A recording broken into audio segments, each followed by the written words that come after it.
I just realized we have perfect gender equality in our panel today. This is fabulous. Could I ask each of you to just voice quickly your 2 main challenges?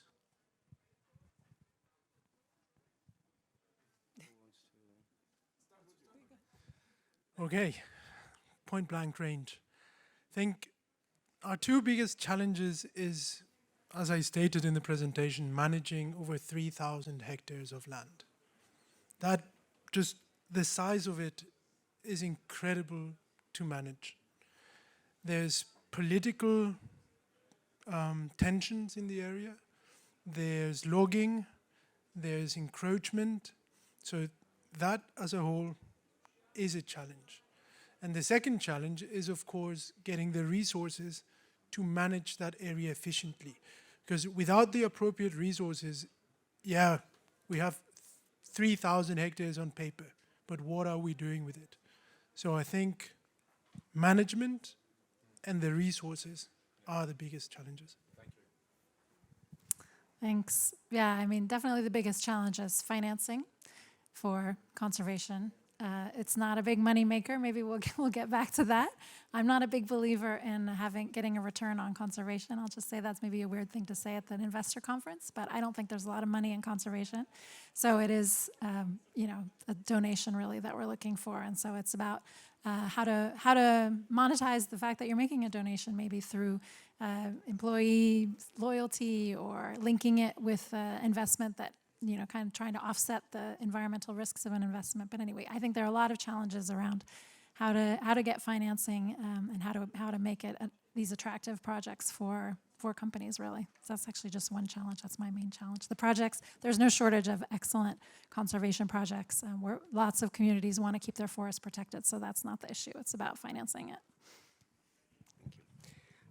Well, the first challenge would be for us the social component, because every project that touch conservation or restoration needs to involve the community that lives around it. So it's very important to make sure that there's a very strong capacity building and a very strong involvement from the communities and a sense of ownership from those projects. And traditionally from ALLCOT, we've been in the carbon finance space for 14 years. So although we have a very holistic approach, we're a for-profit company.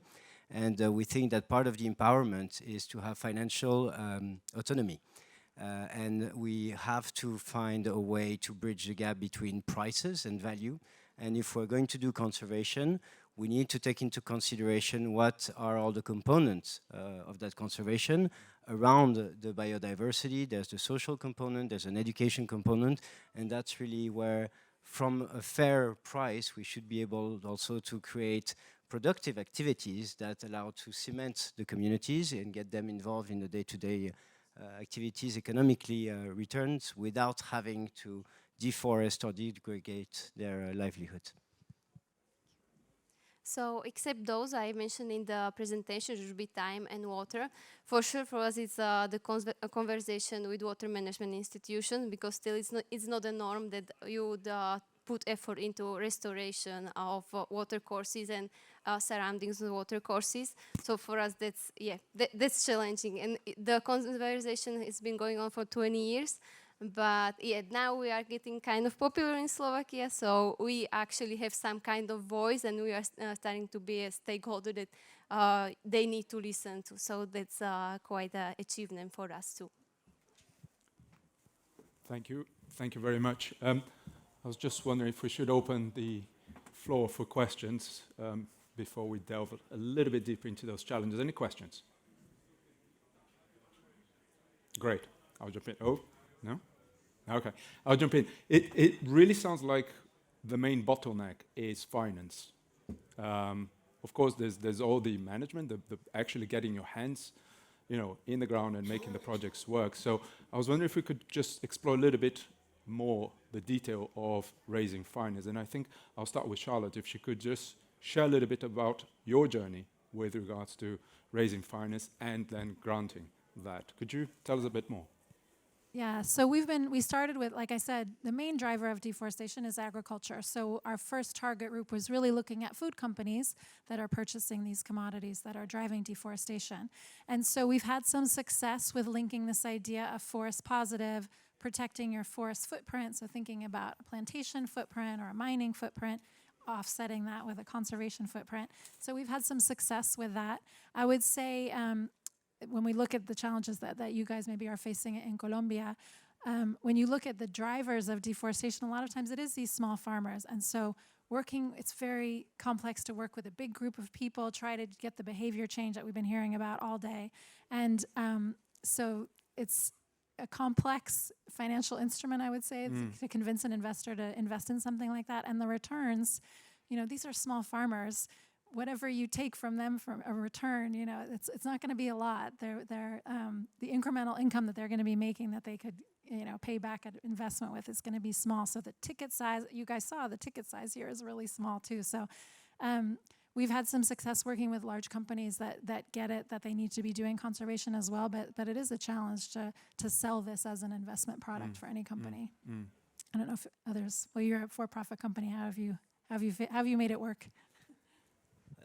Again, we're using the carbon tool, and it's I came back from COP a few days ago, and one of the plateaux for COP, and the Article 6 of Paris is really the financial mechanism that is supposed to fix the world, and we're 7 years after, and we're still wondering. But what we've seen is that there's more and more corporate that are using carbon basically to bridge the gap in their roads to net zero, but we're still at a ridiculous price, compared to what is supposed to be paid. If you look at the greenhouse gas emission, most of them are coming from G20's countries, 80% of them at least, and those are countries that have a rate of $150 to $300 in abatement cost. And yet, investors are looking to pay $5, $10 per ton of CO2 equivalent. And if we would do carbon credit with your project, and we build in the social impact or the biodiversity impact, we had a conversation about that yesterday, and they would pay $100 per ton, which is still pretty cheap compared to $300 or $150, then it works, and then you have a profit, So I'm quite amazed that we're spending lots of time in, discussing, mission to March and the metaverse ecosystem where we're driving billions of trillions, and I think the four of us combined, we're not even reaching 4 million of requirements, and we know we can possibly change the life of probably 3,000 people, and here we are today. And numerous species as well, not just humans. And much more. Yes. So for us, it's a little bit different because some of our projects are funded by the EU.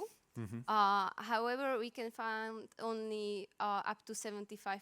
So the 25% we have to find the co-funding. And also there is a kind of the challenge that the prices in Europe are quite higher than, like, for example, in Asia or in South America. So that's how we are then introducing us everywhere, presenting our results, and trying to find the funders for our projects, which could be small ones from 1,000 euros up to a few hundreds.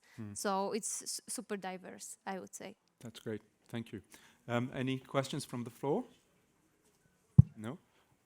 I'd like to just dive a tiny little bit deeper into that. When we talk about, your need to raise finance, since we are in an investors conference, what is a reasonable expectation of the investment duration from an investor? So, you say you want to raise some money, right? What can an investor expect in terms of time for return, not rate of return, time for return? How long is a reasonable expectation? Could you share a bit more about that? So that's a very tricky question, but what we've projected so far for what we just presented is at least 5 years.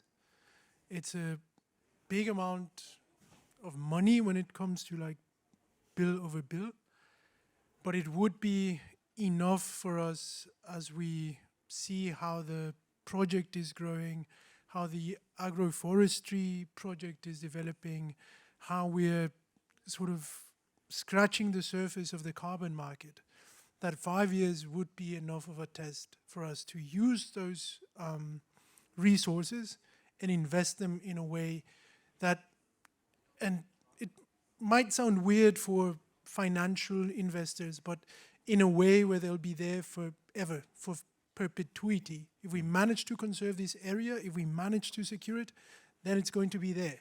5 years to execute that budget, and then hopefully forever to enjoy it. Thank you. Could we, in your answer, could you also talk about this topic of permanence? Yeah, so I guess the impact is immediate in terms of hectares protected. And the problem is that the cost to the business of not having this resource are not at all included. So the immediate impact in terms of safeguarding whatever businesses are dependent on nature, which is, I think, over half of global GDP, is we can't not protect it. If we don't incorporate that into our business model, all those businesses are going to fail. So, but for really pure conservation projects, there isn't really a financial return. It's all about avoiding the risks of not having that resource, right? So to me, you can't not invest in it, but you're not going to get the immediate monetary return unless you're linking it to the fact that you are investing in businesses that are at risk of loss of that forest. So, I mean, I think if we can find a way to connect conservation and agriculture investments or anything in the landscape that depends on nature, I think that's the only way that we can really monetize the benefits of protecting nature. But like I said, I don't think there is a big financial return. It sounds like we're touching on that valuation of ecosystem services that we're all grappling with. But I think Alexis might have something to add to that. Yeah, so I mean, if you take the Surde Meta project, we're asking an investment of 1 million over a period of 3 years. And that gives us basically equivalent of what we've done, 1,200 families that are going to become conservators of a natural habitat. But if you look at the ecosystem that they're going to preserve and the service that are delivered because of those ecosystems, there is a sense of permanence. So the problem is that if we approach this on a purely financial point of view and just looking at the hard numbers, and being in mind that the money will probably come from an impact fund, so they're very ESG driven, but again, I ask, how do you monitor ESG? How do you measure it? How do you imply governance into it? And why wouldn't give a premium to communities that are going to have a job, that are going to have agricultural practices, that are going to have access to research and development or productive activities that is going to empower them, and what's the value of that impact? So the return is immediate because from the first day we are already touching and changing the life of the people involved in the project that we're presenting here today, and it becomes exponential as the community become in power, at least in our case, because of the productive activity and the carbon financial impact that comes through the 30 or 40 years of crediting periods. Thank you, that's really good. Michaela? For us, I would say basically any time, how long the investor is able to invest in us, or I would use the word donate, because you can get the money back. Because depends on the activity. Because for us, for example, restoring some kind of river arm is mostly one-time donation, because you do all the excavation and the nature basically takes part, and it's renewed, and then you need just like little bit of management. Also, for example, for the farms, for example, the one that I was talking about in Bratislava, which is kind of small, it will probably never be productive because we don't use milk from the goats and so on. So we need just a few thousand per year to sustain the farm. So if the investor is interested in putting just a little bit of money, but every year, then we would be happy to accept that too. Because also the farm, we would like to go it basically forever if it's possible, because the habitat will be still there, and there is probably no other type of management that could sustain the changes and so on. So it really depends on the activity. It could be one time, also like a cooperation for many, many years. Thank you. Yes, please. I just just wanted to add something about political and social risk, and maybe it's this gentleman here that's inspiring me, but I don't think we should underscore the importance of empowering local communities to become stronger actors in their environment, and especially in post-war areas like Colombia, many of the countries where Forest Conservation Fund works. Strengthening the community to have a stronger voice, to defend their rights, actually makes the country stronger, and any investment you've made in that country stronger, honestly, when we think about it, especially in these younger countries that are, you know, maybe 60 years old. Working with communities like all of these projects are doing, I think actually makes sense from a business perspective for any actor, any corporate actor in that country, actually. I don't know if you guys I'm really happy you've raised that, because that is a perfect dovetail to what I was going to ask these two chaps next to you, which was the social aspect. You're both working in difficult, conflict-prone areas where your project has the chance to turn that story around and, just like Charlotte said, bring the communities together and generate multiple benefits, not just social but environmental. Yes? I was wondering if you could share a little bit about the story of making that conversion. Yeah, again, you know, for those who were not there, the project we're doing in Sur de Meta is in Meta used to be the heart of the paramilitar, and then the FARC and In Colombia. And the NARC in Colombia, and Colombia has most of its greenhouse gas coming from deforestation, which is a bit of a paradox, as they have the second biggest biodiversity reserve worldwide. And what we, when we looked into that project, there was also a vacuum from a political presence, because originally the government of Colombia promised to deploy a peace fund to allow the people to have tenure of the land and proper benefit, and to do all types of program. And usually political agenda doesn't really reach in time, and the next thing you know is you have another election and we start all over again. So when we got into that project, the main difficulty was to gain the trust of the community, because most of them have very dramatic memories, and then they all have a sentiment of being betrayed. So in order to build that trust, you need to really have a commitment which is honored at every level. You need to have a great capacity building, and the capacity building leads to making the community understanding how the project is going to work, managing expectations, because at the beginning when we arrived, they thought, you know, especially with a French accent, here's a foreigner, we have this, you know, carbon credit or bonds or whatever, and it's international money, and we're all going to get rich and buy new cars. So it's very important to, you know, be very clear in the fact that it is a means and it's not an end, and it's a mean that can help transit into a better livelihood, into a decent job with decent pay and access to education, and it cannot be just the end of it. And once you empower the community and you created that capacity building, and you also created leaders in the community who are really carrying the project and they feel that they own the project, then you know that you're in the right path. That's amazing. So a lot about vision. Juan? For me, I strongly believe that conservation that takes into account people is the right type of conservation. And that type of conservation can really bridge social gaps. So the area where we develop our project was very badly hit by violence. And I can think of a small fisherman community, which is like the biggest community neighboring the reserve, which has all sorts of people in there. It's got people who have been born there and have been fishing for generations. It's got displaced people who arrived from other parts of the country looking for an area to settle, and it's got prospectors who just arrive there to see what they can do. And historically, there was a big chance of conflict between these people, because the foreigners are coming to take. We've been fishing here forever. Or, yeah, they're lazy, they're not exploiting the right side of the swamp, so we've got the right now because now we're doing it.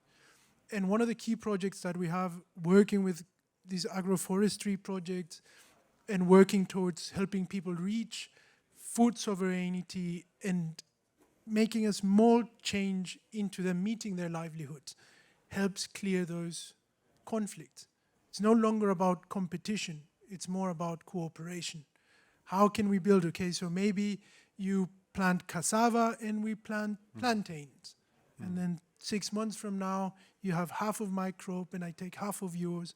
And then the third person says, okay, then you guys spend your life planting and I'll go fishing. And then we divide everything 3 ways. That's great. So that's hopefully what we would like to achieve beyond just conserving the landscape and the wild species that inhabit it, is also creating conservation, making it easier for people to also survive in these areas. Thank you very much. I'd like to thank our panel. We're out of time. Thank you to the audience. And could we just give a big hand to these trailblazers? Thank you.